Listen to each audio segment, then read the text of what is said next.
Japanese are very big on this. Like, I was at a camp a few weeks ago, and I love to watch someone, and he's one of my big philosophies, right?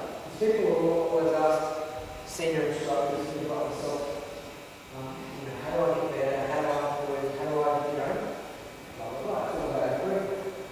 One thing I would say is, the best thing that I can tell you is what I would always do, and I still do now. If I see something that I like, I model the behaviour. If I see something, I model what that person's doing. I'll do what they do, because I figure if I do what they do, I'll get the same result. That's modeling success, isn't it? So in any part of our life, whether it's parenting or whether it's business or anything you're doing, relationships, great. You model successful behaviour in order to get a successful result. Right? You will say, he's really good at what he does, but I'll find a different way of doing this kind of thing. Why would you do that? If he's already, you know what I mean? So I do that in karate. I'll go to Japan and the Japanese instructor might have very, very little English ability to speak, but I watch what he does, and I go by that, I watch the way he moves, and I say, that's what I want to do. That's what I put a smile on. And every now and then you'll go off to the class. You're not learning, you're not changing. And blah blah blah, yeah? And they use a very simple thing in Japanese. They say, you know what? You take an image, put it to your mind, and then you keep it there. And then you make yourself do it. So this is his, one thing he says is funny. He says, write it down, eat it, or keep it. That's the translation. You can understand, I'll get it. I feel like we're thinking, I don't want to do that.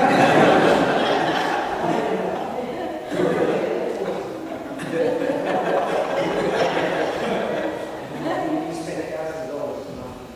You should just take it out. Okay? So for us, it's visualizing. Sometimes in kata, you complete the technique, and then you visualize. In reality, this is why you pause. In reality, what would I have done from here? Get to here, all the little exit, entry, master points that are taken out, what could I have done? So you always make kata give more purpose, more meaning. Makes sense?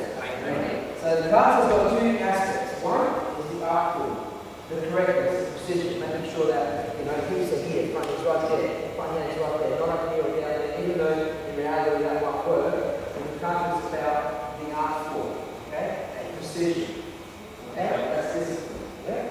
And then you've got the science, which is the principles, the strategy, fight strategy, skills and jutsu. Yeah, you've heard of that term? Okay? So that's a whole set of things. When we go to kata and all sorts of pretty everything, we'll turn it to a fighting scene. You don't see the beauty in it anymore, but you see the principle.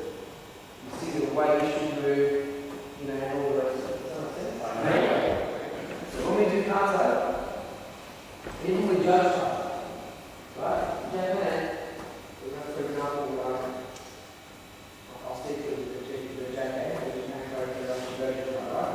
So a judge, you do a grading, and it's you do three kata. 1, 2, 3. And it has to be perfect. If you make a little mistake, a little cross, the whole grade is over. The person thought, it's really tough. Wow, that's not right. It's easy. You know what I mean? Like, our grade is like 3 hours. You get through everything. But it's more about the precision. Like, you cannot make a mistake. Does that make sense? And you spend time on that perfection, on that aiming for perfection, striving for perfection.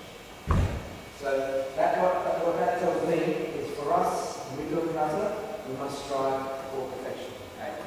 Yeah? The art form, the technique has to be clean, has to be sharp. Don't worry about, it doesn't matter if it's still here, if I was punching the guy who's doing it anyway, that's fine, but that's not what we're doing. We're doing more about the personal discipline. Exactly right. Yeah? And then you take it into the combat, and it's all different. Any questions on it?